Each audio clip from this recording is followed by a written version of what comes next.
All right, good afternoon. We are live with you today to talk about the issue of geometry proofs, something that many people hate.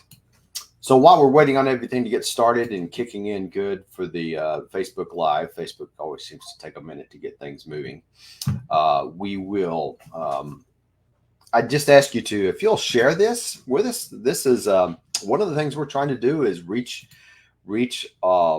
people, trying to help them with their homeschool or school. This is obviously not just related to homeschool. This is related to anybody who's struggling.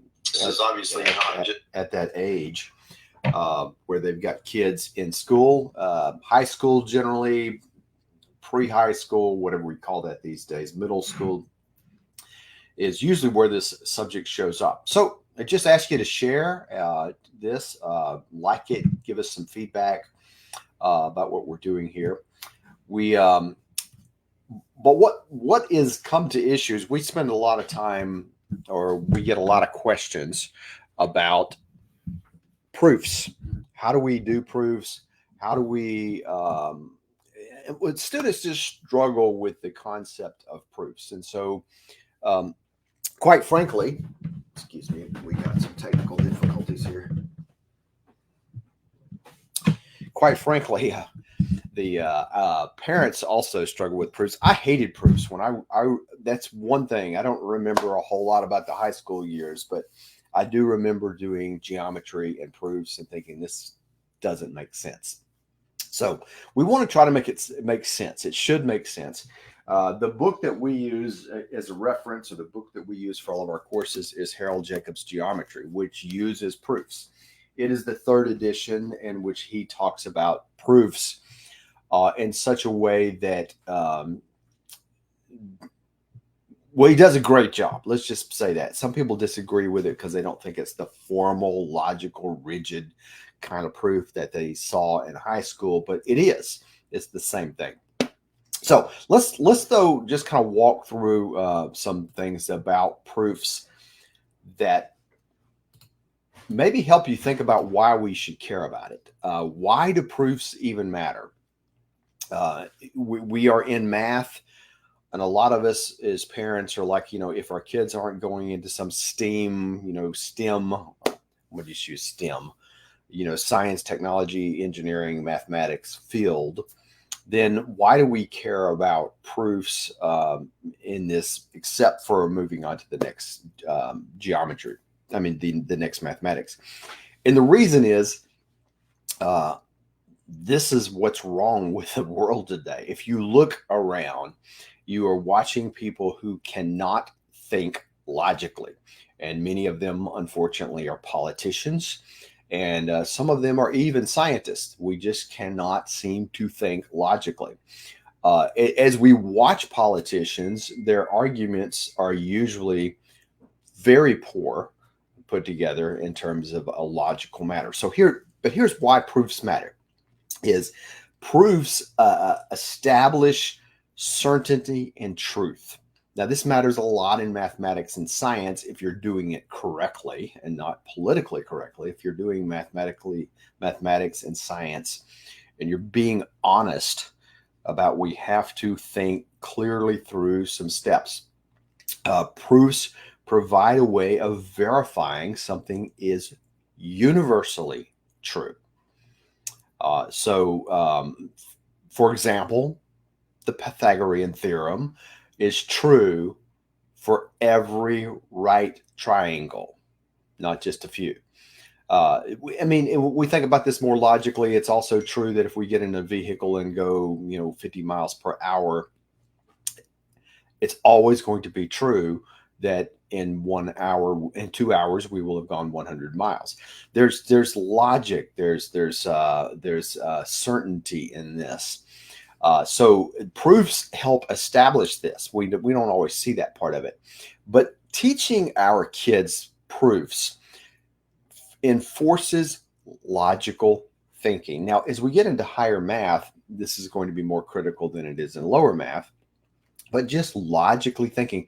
When you're trying to solve any problem, for instance, like when I'm trying to decide which route to take when traveling on a vacation, we should be using logic. We usually try to use logic, and it's a step-by-step reasoning that will help us. Every job that pays anything requires logical thinking, and we as customers, we hope the people we hire, we hope the people we're working with are logical about what they're doing. And so building the proof concept builds that in our kids. One of the things I hear from industry leaders is a lot was we want people who can are critical thinkers. And that's what we're talking about here. And careers like law, medicine, engineering, but I even might say, right now there's somebody here that's putting windows in our house that's doing a lot of work, and you're watching him go through a lot of critical thinking as a craftsman, as an expert, because it's if you've ever done that, it's not just taking out a window and putting a new one in. There's a lot of decisions to be made, a lot of thought processes that have to go through, and that's true in every single field that, like I said, that pays anything. Transferable skills is another reason we want proofs. Is if you think about deciding something that matters to all of our children, hopefully, is how to manage their money. So if you're fans of Dave Ramsey and you've paid attention to him, it's a logical proof process that if you've ever watched him on video or heard him on radio and people ask him questions, he takes them through a logical process that's very proof oriented if you listen to him. And we don't, when you're looking at a geometry book or some mathematics book, it's hard to see that. But that's if you kind of take that apart and say, how would this be handled in a financial manner? It's the same stuff. Analyzing our income and expenses, looking at the pros and cons of a decision are all that critical thinking, that analytical thinking that we want to talk about. But probably just in one thing as homeschoolers. Actually, I will go further than that. One thing in terms of engineering education, one of the big premises of engineering education nationwide, probably worldwide, is you develop lifelong learners. You develop people who are constantly understanding their need to learn new things. That's what we want our kids to know, right? Whether they might remember a particular math fact or an English fact or a history fact is not near as important as they have the ability to learn. And this is the critical thinking, the reasoning skills that we are doing here. So there's a lot of other reasons, but I just, this is not just about mathematics. This is not just about, hey, getting past a course. This is about teaching them to think. And if you just want to watch this in real time, you can turn on the television or the radio and listen to most of our politicians speak. And you will realize there is no logic, or you can actually pretty much listen to anybody speak, and you will find a lack of logic on so many things going on. Follow social media. People just don't think anymore. And when people say that, that's what they mean. They're not thinking critically, logically. So this is where proof, this is like a workout for your brain, helping you to do that. So let's talk about what are the steps for doing proofs, or how do you explain proofs? Now, quite frankly, usually it is our student doing the proof, but when they have trouble, they come to us. So that's what we're trying to help you with thinking about. So, and I just want to start, first of all, one of the biggest problems we see in proofs when we talk to students or parents is they're overthinking the problem. They're overcomplicating things. So I just want to walk you logically. And that is another sign of poor reasoning, is when we overcomplicate things. So the first step that we want to do on a proof is we want to state the problem clearly. Right. So, for instance, and by the way, if I look at this textbook, and he has proofs all through it, and they're not always going to be called proofs. By the way, in this book, he will oftentimes have you prove something, and you don't even realize that's what you did. But it will always have a statement of problem. Right. And I find this interesting because usually when I'm doing consulting with companies or individuals, I find they oftentimes are not clear about the problem they're trying to solve, whatever it is, whether it's a finance issue, a money issue, a marketing issue, it doesn't matter. And a lot of times when we as individuals struggle with things, we're struggling because we're not clear on what the problem is we're trying to solve. So this is important. I find this is the world consultants live in. They the first question they will be asking is, what is the problem? What is the desired outcome that you're looking for? And that's what's happening here. Like when I say prove two triangles are equal, something we might say, we have two pictures of two triangles in geometry. Prove they're equal. We have now stated what we are trying to, what the desire is. I want to prove that these two are equal.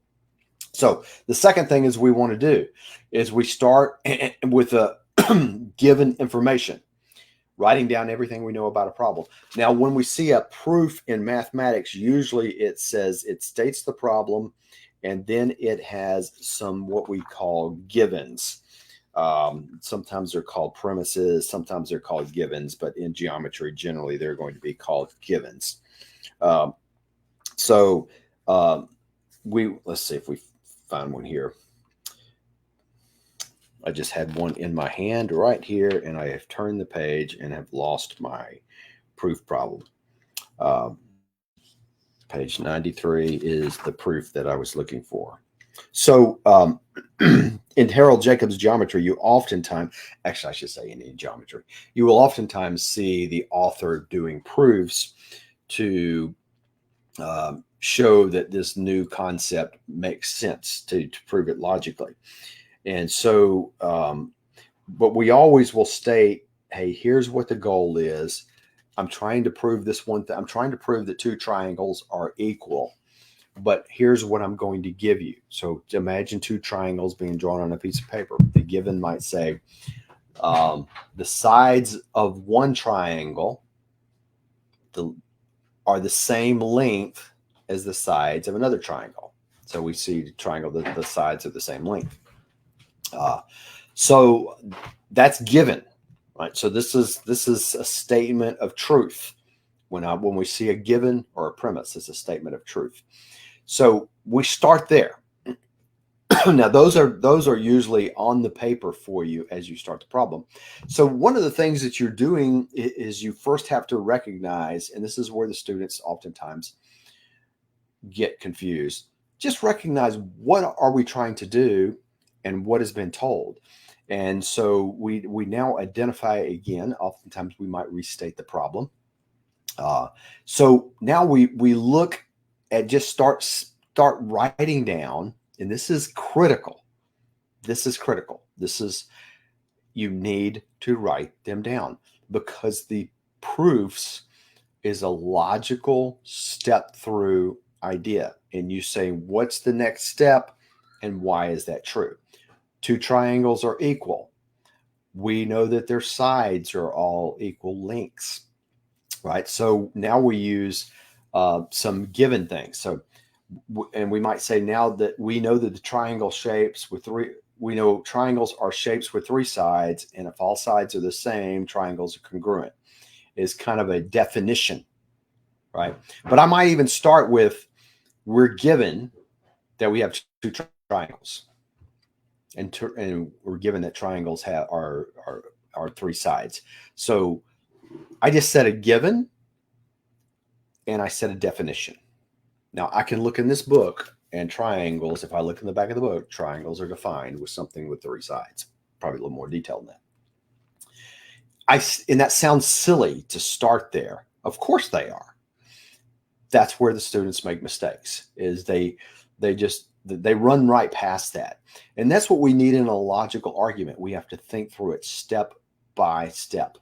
And then we just kind of apply rules and logic to get to the next step. We take what was given on the last step and we say, what does that mean? By theorem such and such, or by the fact, and what I just said, we know that if you have two triangles and all three sides are equal, they're considered congruent. That's a definition or a theorem. And those two oftentimes go together, and they're not the same thing. And I just used them as the same, but that's okay for what we're talking about. In this particular book, at the back of the book, we have a list of all the postulates and theorems that you need from every chapter. So that can be helpful place to look. But so that's what we're doing, is saying, okay, well, we know those things being true, we know this is true. And we just keep doing that. Okay, since that's true. And so notice that every time I say that implies this, and this is why. So two triangles with three sides, all sides are the same. Why? They're congruent. Why? I'll say, well, by theorem 39, or by definition, whatever. And then you move to the next line and apply those theorems and rules one step at a time. And then so for instance, in triangles, and this may be way too deep into this, but in triangles, we might say there's a rule or there's a theorem to support your argument, or use, for instance, the side rule says that if all three sides of a triangle are equal to one another, they're congruent. So there's a reason. So I'm just going down step by step down the reason until I get to the conclusion. And the conclusion would say, well, since all the sides of the triangle are the same, which was a given, we can say the two triangles are congruent because of the definition in the last step. Each step should kind of walk us through things. So again, the main thing that I'm watching here is that people overstep these and they just don't follow a logical. Everything has to have a reason. You can't just write it down. Everything has to have a reason. So that kind of leads me to a couple of mistakes, some common mistakes that are made here.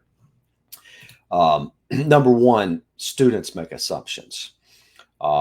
They will often skip over steps and think, well, it's obvious. Well, it's a triangles. All triangles have three sides. That's duh. We know that. Well, that's a definition. So you want to write it down. You just want to be logical. And when you write down the kind of what I would sometimes refer to as the stupid obvious steps, and you think about why that's true, that really helps you. You're slowing down, because that's what most students do, is they try to jump to the end. That's where the mistake is. It only may take you 3 lines. The other kind of mistakes, and there's several of them, but is using diagrams. If they draw you 2 pictures, you cannot assume, unless the statement tells you that, you can't assume anything. You can't assume the angles or anything. You can't.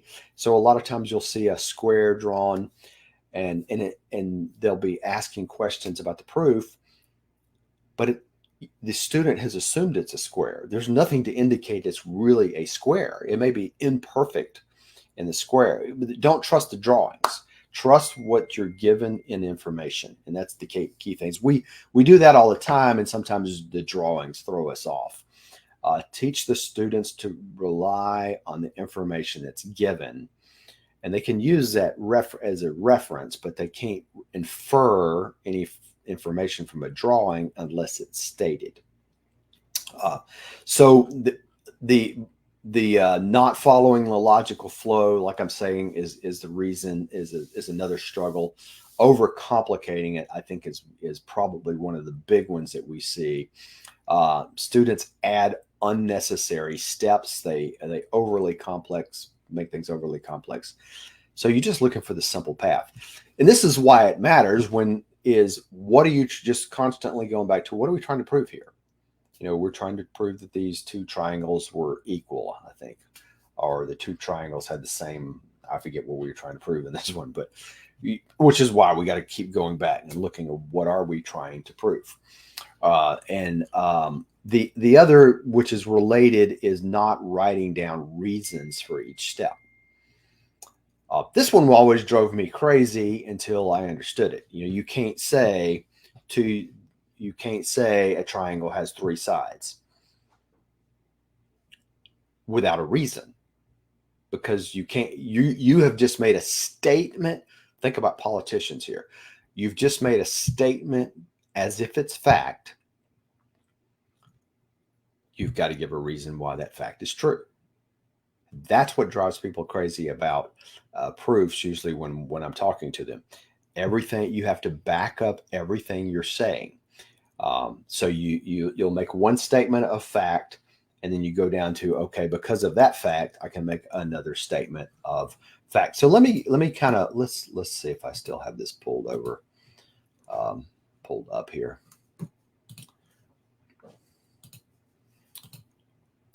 I thought I had some other example.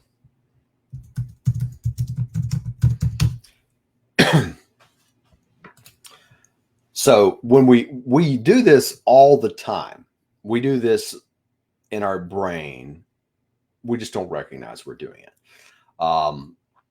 So think about this argument that's not necessarily a proof, but it's kind of this logical flow of argument. Allison will go to the party. Okay, we got a party. Allison will go to the party. If Allison will go to the party, then Betty will go to the party. Okay. If Betty will go to the party, then Kathy will go to the party. If Kathy will go to the party, then Diane will go to the party, and so on and so forth. This kind of logical reason we use all the time, this if-then reasoning, we're constantly doing this. We don't always use the word if, but we do this all the time.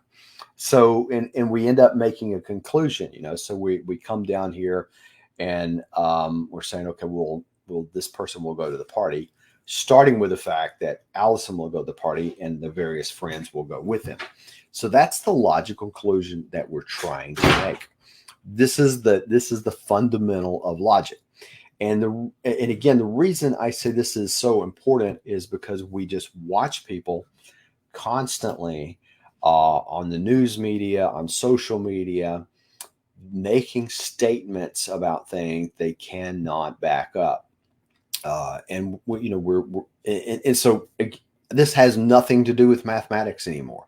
This has to do with teaching our kids to think logically.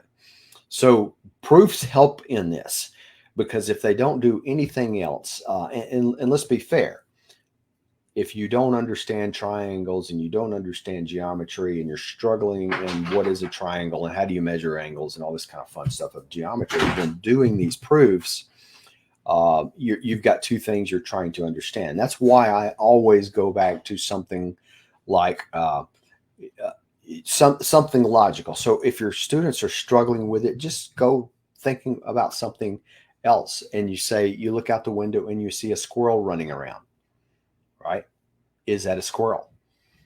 And of course they're going to say, yes, it's a squirrel. Why?